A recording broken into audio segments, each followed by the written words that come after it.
Boa tarde, boa noite. Hoje nós vamos falar do corte de gastos, um assunto que está há muito tempo em pauta e que passa despercebido para as pessoas no seu dia a dia.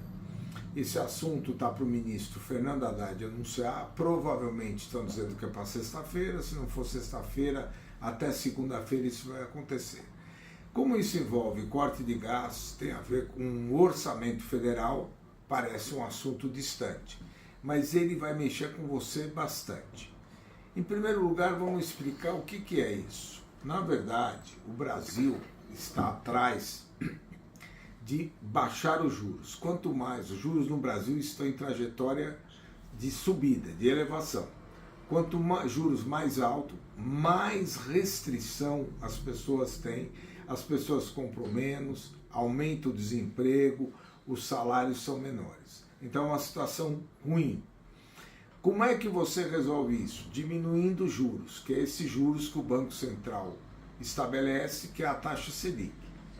Para diminuir os juros, o mercado financeiro, que é uma instituição importante, está praticamente de forma unânime exigindo que o governo federal faça uma contenção dos seus gastos. Para quê?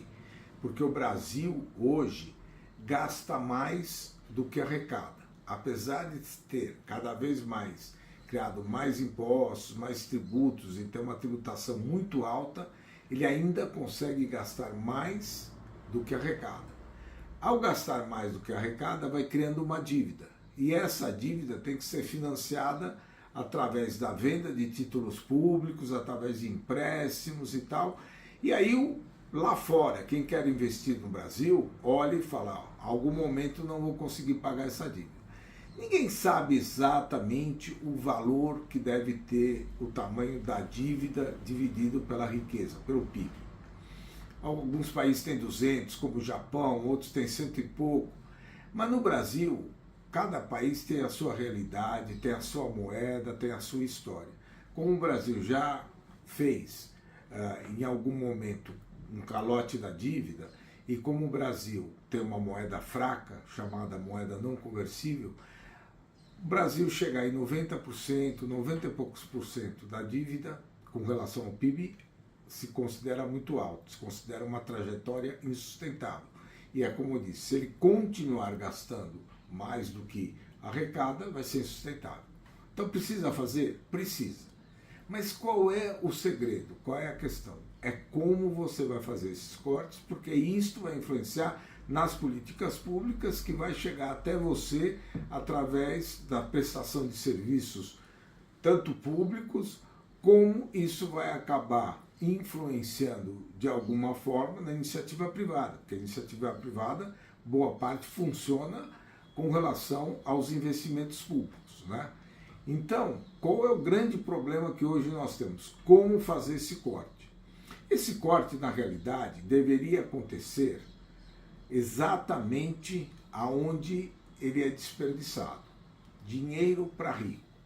Atualmente nós temos 643 bilhões no ano de 2024, nesse ano, sendo que 543 bilhões são desonerações, estímulos, incentivos e 100 bilhões são de incentivos.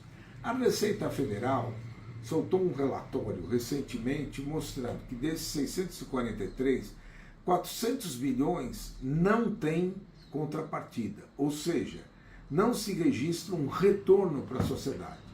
Porque normalmente, para que você considera, você dá o incentivo? Você dá o incentivo para ter um retorno na forma de emprego, na forma de desenvolvimento, na forma de um avanço em pesquisa e tal. E isso não está ocorrendo.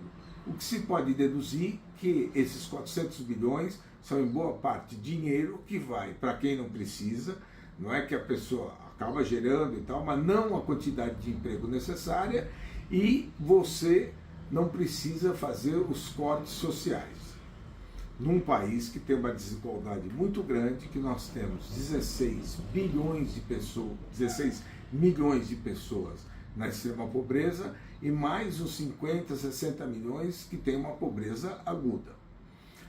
E agora se discute muito cortes na área social. Em parte deles são até uma coisa que não se entende. Por quê? está dizendo que havia fraude. Bom, se havia fraude, isso desde o começo do governo, desde o outro governo, já devia se cortar. Fraude não deve ter em nenhum momento. Não é agora que precisa de corte que você vai lembrar que tem fraude. Já não devia ter. De outra forma, também há problemas sociais, programas sociais que são mal desenhados. Que tem, por exemplo, o Bolsa Família é um ótimo programa, mas o desenho de saída não é bom, porque ele deveria levar em conta a idade, levar em conta a situação, de maneira que ele servisse para dar um impulso inicial e depois a pessoa conseguisse dar um avanço e não ficasse com medo de perder o Bolsa Família. Muito bem, só que esses programas sociais podem ser cortados muito menos do que está se prevendo, e você cortar aonde? Em privilégios, onde estão nesses 400 bilhões que eu falei, e também tem outros privilégios, porque um dos grandes gastos do governo é a questão da aposentadoria, é o regime de previdência. Isso cada vez aumenta mais, a população fica cada vez mais velha, tem menos gente jovem entrando no mercado de trabalho para sustentar quem está aposentado.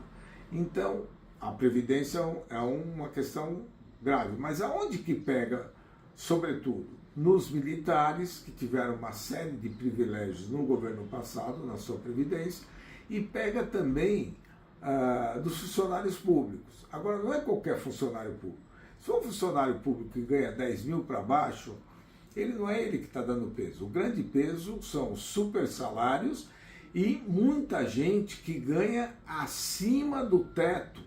Esse teto que é estabelecido conforme o salário do ministro do Supremo Tribunal Federal, mesmo eles acabam ganhando mais, porque existe o que nós chamamos de penduricalho, que é um montão de coisa que aumenta o salário, mas não entra na conta. Isso é uma maneira que o Brasil, isso é Brasil, isso é uma maneira que o Brasil utiliza para dar um drible nas leis. E é exatamente isso que nós precisamos alterar. Isso é uma parte fácil matematicamente e muito difícil politicamente. Por quê? Porque nós vivemos num país com uma imensa desigualdade, mas que é uma desigualdade estrutural, que as pessoas se acostumaram. E, inclusive, acabam, até em nome do bem, cometendo políticas que aumentam a desigualdade. Por exemplo, você falar em tarifa zero. É uma política que aparentemente parece uma política boa, todo mundo vai andar de ônibus de graça, etc. e tal. Na verdade, isso funciona em pequenas cidades, dinamiza o comércio, que a pessoa vem lá do canto para o outro. Não num lugar que tem tanta centralidade de São Paulo e o tamanho de São Paulo. Na verdade, muito mais gente vai andar de ônibus, podendo pagar, do que isso vai viabilizar o transporte de pessoas que não podem pagar. Então, essas políticas vão se somando e vão criando um grande sistema de privilégios. Esse é o problema do Brasil.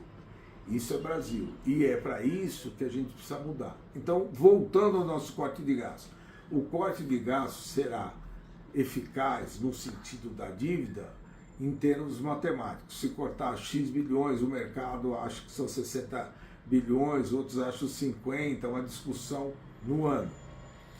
Mas, do ponto de vista para você, o que vai alterar o seu emprego, o seu trabalho, vai melhorar certas coisas, vai ser exatamente a forma como vai ser feito esse corte de gastos.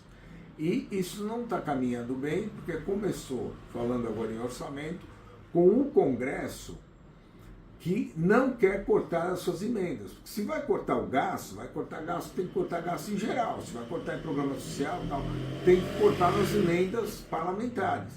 E o Senado acabou de aprovar uma lei impedindo que se cortem as emendas parlamentares. Então, isso é bem o Brasil. Você pode fazer tudo desde que não mexa no meu, desde que não mexa no meu quinhão. Esse é o nosso maior problema, porque mesmo quem deveria estar legislando a favor do povo, que é o Congresso, acha que tem direito a ter sua parte separada. O Judiciário também muitas vezes pensa assim, tem mais férias, tem uma série de penduricários, o Ministério Público, muita gente, e acaba sempre achando, bom, a minha carreira merece, eu me esforço mais, E é, como eu disse, o somatório de todo mundo que traz esse grande problema para o Brasil. Então, o corte de gastos, fique de olho, vamos ver como ele vem. Ele deve ser apresentado, como eu disse, pelo ministro Haddad agora. Estava parado exatamente no Ministério da Defesa, porque queriam cortar certos privilégios dos militares e eles de uma forma reagiram, e agora com essas novas notícias aí de que teve golpe, não sei o que envolve militares e tal, então os militares que estão no poder agora garantiram a estabilidade, a não existência de golpe, então vai ser difícil mexer com a questão dos militares. E assim vai se constelando a cada momento a criação de privilégios no Brasil. Isso, o Brasil é isso. E nós queremos que você preste atenção, porque isso diz respeito ao seu desenvolvimento, diz respeito a você. Isso é Brasil.